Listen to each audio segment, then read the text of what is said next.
Compton, man. Energy, man. Why you do that, man? Why you do that, man? Bro, put a silencer on him. This bitch shoot like Bro, put a silencer on him. She sound like Lee's.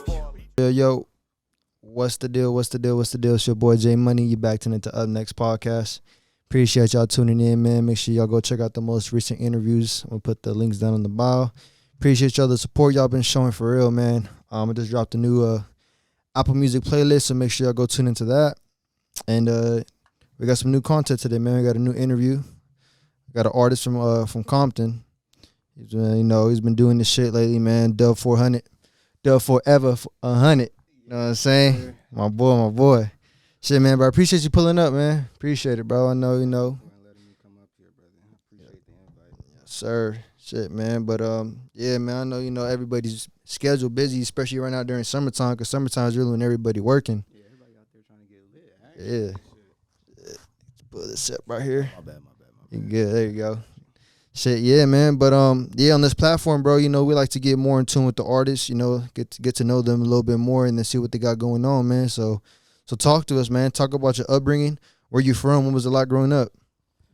Shit. Well, like you said, I'm from Compton. I'm really just like from all of LA County, like to be honest with you.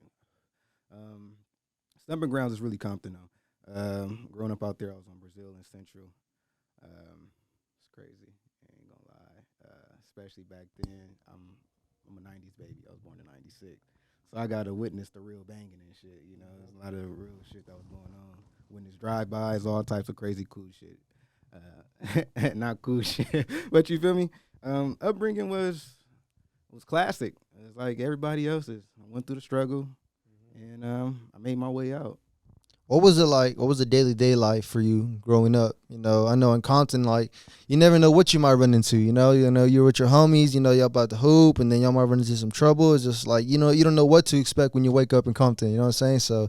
So what did a daily day like look for you out there? I can give you 2 stories off the bat. Niggas was probably like 8 or 9, and we was coming from this park. It's called Campanella Park. We used to go up there and play basketball and shit. So I went up there with my boys and shit. One of my boys is Vicente, and my boy Ant, rest in peace. And I think the little homie Jalen had went too. But nigga said little homie. The nigga just small. The nigga was like 4'2". Everybody over here taught him and shit. But long story short, though, we was coming from the park, and like niggas don't know, the cops was like hella bad out there. Dickheads. The sheriff's like for sure. So something had transpired in the community at that time. Somebody's house got broken in. So supposedly we fit the description. So we're like 8, 10, maybe the oldest was like 11, we kids. Mm-hmm. They hit us up on the side real quick. And I think the homie Jalen was there because I think his little ass ran back to the house real quick and got my uncles and shit. But that shit was crazy. Niggas was low-key. Niggas was tearing up. I remember that shit, looking at the homies and shit. We about to go to jail. Some shit we didn't even do. We kids, nigga. Somebody broken out, but eventually they came over. People came over and they fixed that situation. But we used to go through a whole bunch of crazy shit. Another one, nigga, like I said, probably like 8, 9, 10, 11.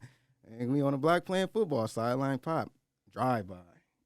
Nigga, crazy. Like, we were literally out there playing ball. Yeah. Like, you see on the movies and shit, like, real shit. Nigga pulling like one of them old schools. Nigga had the Scully hat on and some glasses and a plaid shirt on. Like, you feel me? I remember the shit visually because he came down our street going down Brazil and started busting. And all you see, we out there, everybody. Back then, that's when the community, everybody was outside. So mamas, daddies, niggas out there barbecuing. Like, we really chilling. All you were niggas running, ducking, dodging. I'm a kid. At first, I honestly remember. Froze for a second because I didn't know what was going on. All I see is flashes. And I think I remember my uncle was started like, hey, come on, let's go. So I just remember just taking off afterwards. Niggas ran all the way to the house. And the car swerving around again. So back then, my uncle, I got an uncle, his name Greg. He half white.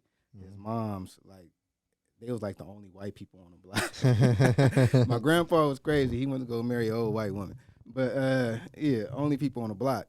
So she used to lock the doors every time. Like, once you step outside, doors locked fool. You feel me? So she locked the door, so we couldn't even run into the house. Uh-huh. So we ran into the garage area and we just head out while they were shooting. So after they started shooting, we ran back to the homie Vicente house. Car spent around again. They didn't start busting, but I guess they was starting to exit out. You feel me? But that shit was crazy as fuck. We went back outside and then had to run right back inside. Yeah. So it's many stories. Yeah. Like I can go on and on and on. Nah, yeah, and that's the thing. Like childhood, growing up in LA, Trauma, you know, PTSD. I done seen some shit. man, you just don't know what you're gonna wake up to, and you don't know what to expect sometimes. You know, Shit, that's I ain't just saying I was a good kid either. So you feel me? Nah, They yeah. get into everything. everybody got a story, man. Shit, man. But how'd you get into music? Music, growing up, like I had some older people, like we call them, like they was like big bros to me. You feel me? They had a rap group out there in Compton. Let me get this smoke out. In Compton and shit, they was called the Brothers, MAC, Mac in Any City. So and they started rapping and shit, and they came to us, and me and the little group, it was like I said, it was only like 3 of us. I named them before Vicente and Ant. It was like, y'all should be our younger group. And we was called YMM. Young Money Makers. That's what we was called, the Young Money Makers. And it's funny as fuck, because I think that's around the time like Lil Twist and, Cash Money, they was doing their shit back then. So a lot of young rappers was like, so we started doing our shit. And that's how I really started. And then one of them set me up with Fruity Loop Studio. His name was Eric, and I really started making beats first before I really got serious with rapping. And once I got into like middle school, that's when I started taking rap a little serious. I was going through a lot of shit, so I was doing poems and shit first, and then I started, transitioning them over. Then high school, that's when it got real. Yeah. So you've been doing music since you were young for real. Yeah. And then you also said like you learn how to play instruments, and then you produce. So like as an artist, you feel me? Like that right there itself can really separate you from other people. You feel me? Because you produce, you played the instruments, you know what shit sounds like, and you feel me, how to push it together by yourself naturally. Went to school, you know what I'm saying? I went to El Camino and Harvard College to actually like learn. Like I took piano classes, took voice. Like That's hard, bro. That's hard for real. So like at what age do you think, like, you feel me, you started to like really take this shit serious and really wanted to make this thing your career? I'm gonna say 16. That's when I really took it off. Like, you feel me? I was going to Norbonne. I believe this was like my 10th or 11th grade year, but I had a teacher named Miss Harrison. She let me perform. I think it was like some Juneteenth type shit, like some pre-Juneteenth, but it was some Black History type shit, one type. But she let me perform on stage and shit, and so I went on the stage and performed. I'm not gonna lie, bro, I bombed. Like bomb something sick, bro. Nigga, all right, so basically, I'll give you the short version. Go ahead. I was in class that day, and she told me, I showed her some of my music, like I was rapping. Yeah, She's yeah. like, oh, she read it. She's like, oh, this is hard. I like this. You know what you should do? You should perform and do something for the showcase tomorrow. I was like, oh, okay, for sure. Like, it's my opportunity. I'm about to shine. Yeah. But I didn't have no music at all. I just had a beat I was writing to her and showing her shit that I was doing. And I used to freestyle at school. And she called me freestyling before. So I went home, and nigga, I stayed up all night trying to make a song. So write a song. And memorize it, everything, and perform tomorrow. In a matter of 24 hours. Bro, so, nigga, I get on the stage, and the funny thing about it, she's like, yeah, I got my people, my boy up here, he's a DJ, and he DJed for, like, KJLA or something like that or something. So she's like, you probably get plugged in. Nah. My boy, he folded, huh? Ew, bro, I couldn't remember a goddamn word, bro. Damn, I couldn't remember a word. I went up there, I'm looking at the crowd and shit. I'm about to start rocking. And then the song come on. I do the hook, verse. I couldn't remember shit. I just stood there. You was kind of like freestyling through, trying to figure it out. I didn't even do that, bro. I was just standing Just there, froze up for a quick second because I couldn't really remember shit. It was bad, bro. It was bad. Very embarrassing. But the funny thing about it, I don't think nobody in the crowd noticed. Yeah. Because after I did it, performing, went outside, everybody, oh, that was tight, bro. I didn't even know they was going to let you have cussing in the music and the performance and shit because it was cussing and shit. So I kind of like, after I faked it for a little bit. But like, yeah, appreciate it, bro. Yeah, you feel me? No, I've been Been doing my due that shit was diligence. bad. The DJ, bro, I ain't gonna lie, I looked over, nigga was laughing at me. Cause he knew. I knew I blew it. I knew my chance was over. Shit, man. But I didn't let that shit discourage me, though. Nah, for real. Like, but I stopped rapping for a little bit. I went to making beats hard for a cool minute. I was like, you know what, I need to take some time off. no, it's all good, man. Shit, man. Now as an artist, you feel me? You started developing yourself and shit. Do you feel like you found your sound, or do you feel like you're still learning your like the sound that you want to create and really make that your meaning? All right, so I'll be honest. I feel like I found my sound. I feel like I got a lane that I want to stake with, but I fluctuate with it because the type of artist I am. I'm gonna say because I sing too, and I rap, and then I make my own beats. So it's a process that I go through when I do my music. So I can hear something and I'll be singing, and then I know where I feel like I need to rap, and then I end up putting a whole little rap verse on it. So I be sounding like sometimes they be like, "You got 2 people on the song?" No, nigga, that's me. Like, nigga, you sing? Like, yeah, I do. Like, you feel me? So I found like at the same time, it's not about what I like. It's about what the audience likes. The audience likes. You feel me? So I found the wave. From what I've been seeing, I look at my stats, what people listening to. So I kind of found like where I'm gonna be, and they about to see it in the next couple months. Like, you feel me? No, yeah, for sure. Shit, in last year, 2022, you dropped the project Loyalty. Talk about that, bro. Was that one of your first projects you dropped? Yes and no. So talk about the process behind that meaning, because I know you had like 23 tracks on that, somewhere around there, and 3 tracks. Yeah, so just talk about the process of putting that project together, the meaning behind the loyalty, what loyalty means to you, and what did you feel like you could have done better, or how did you feel that whole tape did, the outcome of it? Like overall with that tape, that shit was 5-6 years overdue. Some of them songs on there was as far as 2015, 2014. Like, you feel me? Like high school shit too. Like, so with production wise, I feel like that take could have been done a way lot better.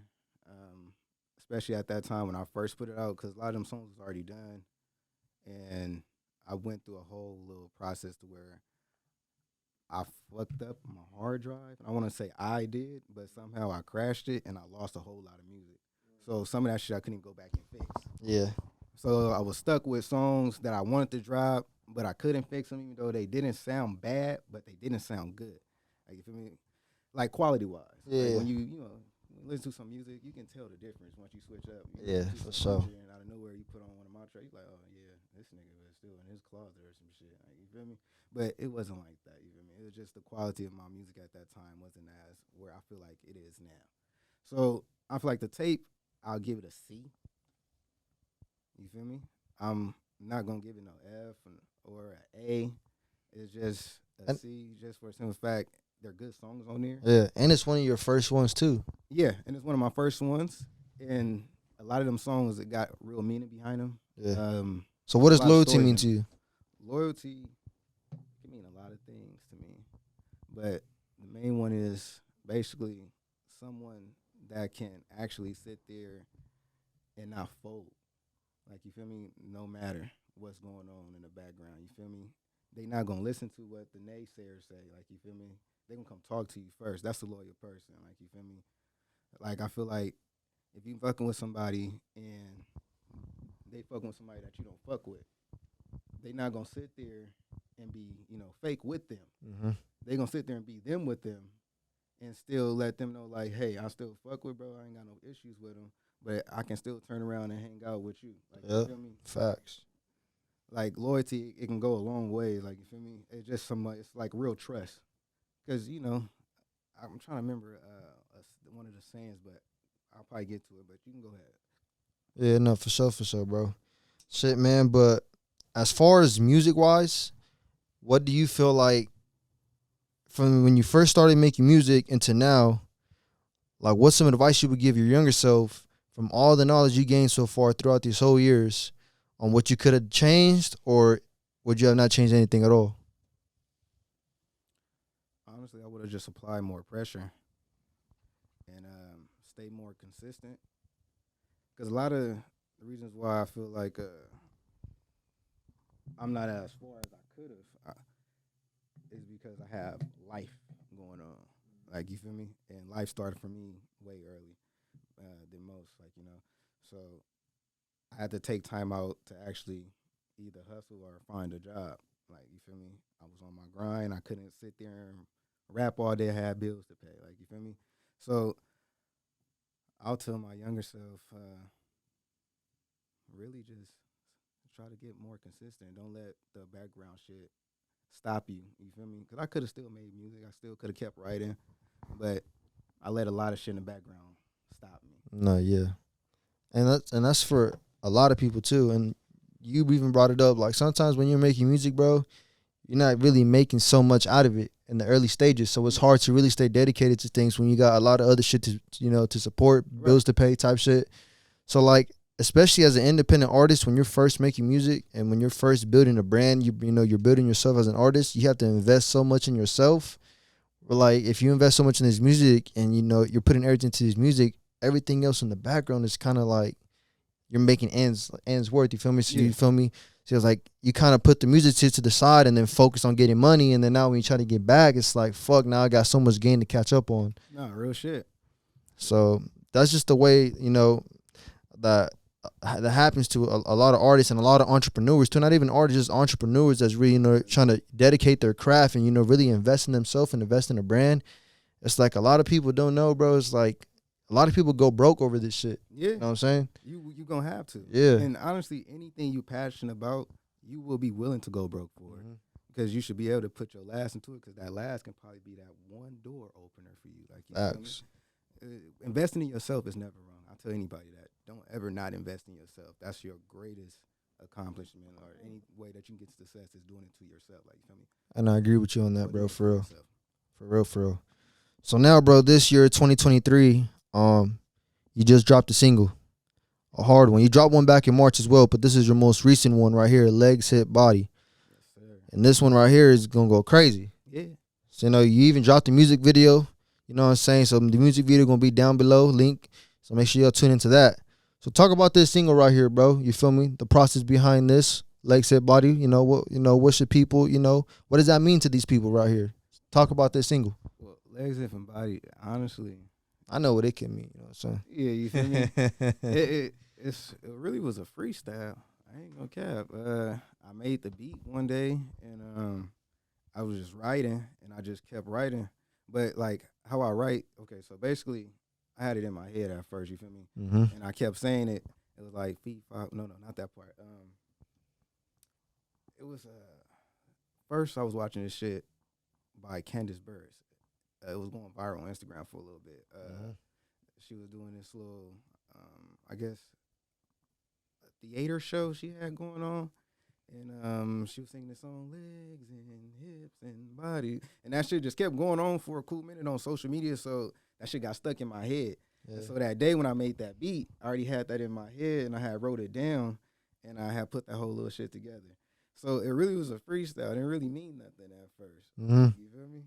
But now it turned into something, and I fuck with it. So talk about, like, the music video. Like, what were you trying to create out of that music video? Like, what were you trying to put together? The video was just really just trying to, just broadcast my, like, fun. Like, you feel me? Like, showing how lively, like, this can really be. Because the song is really a fun song to me. Like, overall. So I tried to do more exciting scenes. You know, you see the dancing and shit. My homegirl, Rena, shout out. She always come through and support. I fuck with her. So she brought it out too. So with certain scenes. So it was cool. The vision wasn't really a big one. It was just more so just putting shit together. Bringing the creative side out of you. Creative side, you know what I mean? Like the different scenes with the money. And then I do like, I kind of like make like my own little dance, legs, hips and body, and I make, you feel me? But it was just fun. Like, you feel me? I'm just trying to have fun with that shit. Shit, man. Do that shit do that dance on a TikTok and make that shit go viral, man. All these little kids gonna do their own little shit. Next thing you know, Legs Hit Body gonna go crazy on TikTok. That's all it takes, bro. Is one little clip of one of these little kids trying to dance to your shit, and you never seen, you know, your song blowing up. Man, that's how it be, bro. That's how it be. So your little viral dancing clip, one of these little kids could do, and that shit could just take off. Man, shit, man. Like, put like a whole little step to it. Then probably shout out to one of my homegirls. She a choreographer. She can probably put some shit together. Oh yeah, for real, bro. That'd be hard. Might as well, shit. It's a right song too. Legs Hit Body. Summer coming up, you know. Dance parties, you know, nightclubs, everybody dancing. Yes, sir. Shit, man. So talk to me, man. So what else? What are you currently working on right now? Any projects? Any new singles now? Or you really just, you know, what's your plan? Right now, I'm working on another project. It's been in the making. It's called Bigger Than Me. It's gonna be one of my tapes. I like that. It's gonna solidify some shit. Yeah. You know, I'll probably show you one of the tracks after you. Oh yeah, for sure. Really hear it, like so you can understand. I like that title, Bigger Than Me. What does that mean to you? What's that definition to you right there? Well, because it's reality for me. I don't do all this shit for myself. Even on the other side of my life where I'm not doing music, I'm out here, you know, building up my businesses. Yeah. So I'm the oldest. I'm going to say it's about 8 of us. I got 6 on my dad's side. And then it's me and 2 other on my mom's side. You feel me? So they look up to me in some type of way. Mm-hmm. And I want to be that person or that brother to actually leave something behind. Yeah.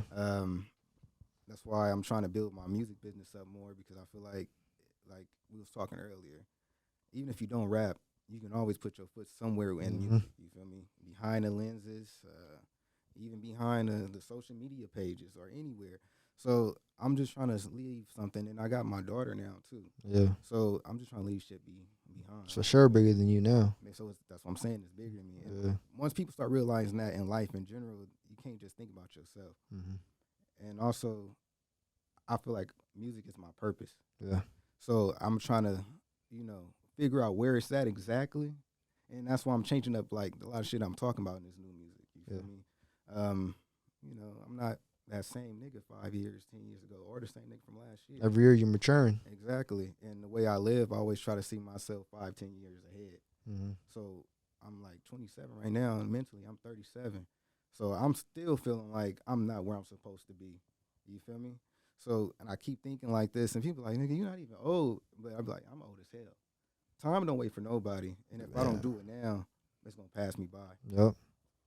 And that, I like how you broke that down, because that's exactly the way I look at a lot of things too. It's like, I'm 22 right now, bro, but I feel old. I feel like I haven't done nothing yet. I haven't accomplished anything. There's no reason for me to be comfortable right now. It's not. You know, so like. And I'm happy thinking like that, because a lot of people think in their 20s, you just need to be having fun. Yeah, you go travel. exactly. No, nigga, because once you get in your 30s, then you gonna really be stuck. Gonna be working the same way. You feel me? You're gonna be fucked up once, because your 30s you're gonna be trying hard and it ain't gonna work for you. Your 40s gonna come, you're gonna still be trying hard and it definitely ain't gonna work for you. Even when in the job field, they ain't gonna want you once you hit like 35, 36. It depends.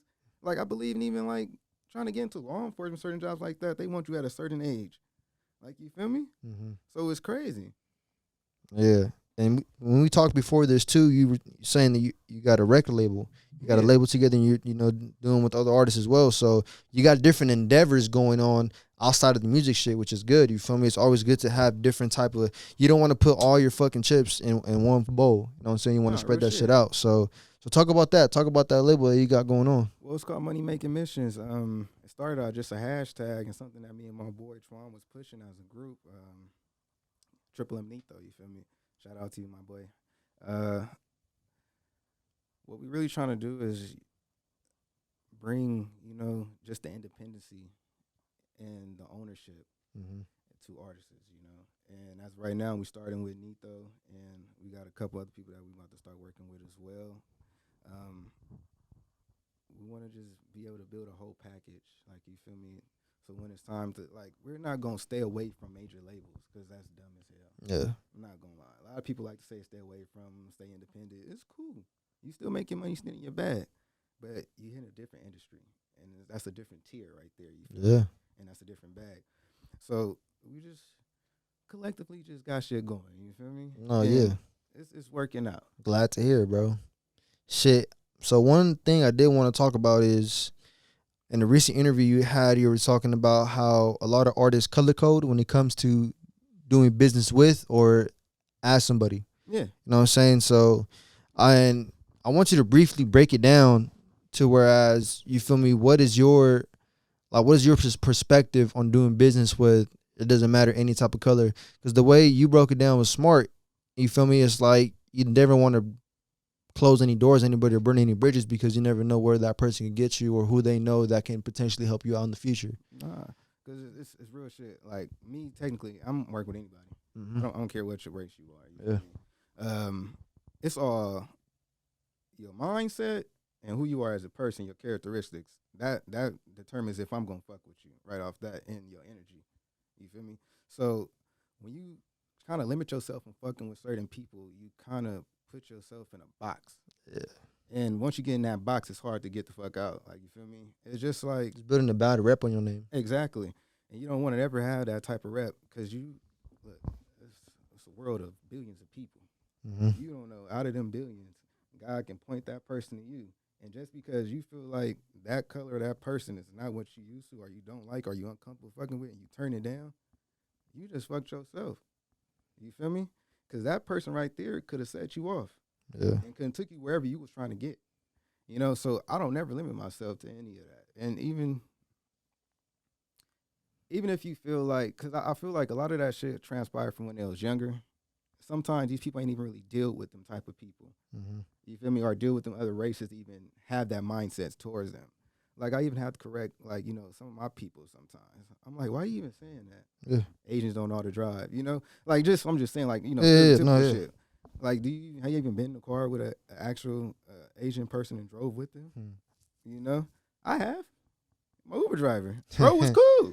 Yeah. No issues. You feel me? Like, certain shit like that, you know, I just have to tell people, don't always have that mindset, always think everybody is like that, you feel me? Because it's not cool.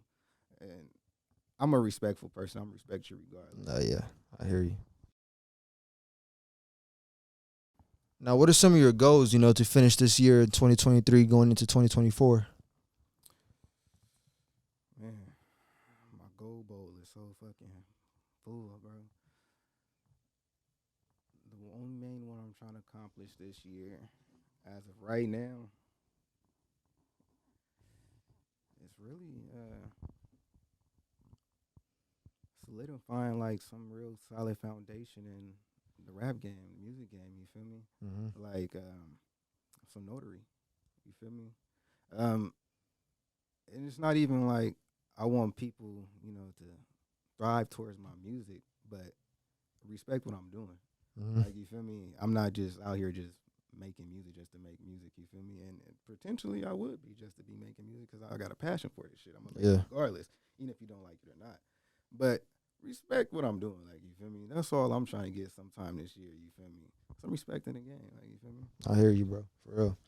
Now, I know as an independent artist, shit can get challenging sometimes, and you feel me? It's like sometimes you just want to let the shit go, you feel me? Because it's just so much time you put into it, and it's like the outcome you get out is not really what you're expecting, so shit can get tough. So as an artist, bro, like, what keeps you motivated to keep this shit going? Me, I'm my biggest motivation.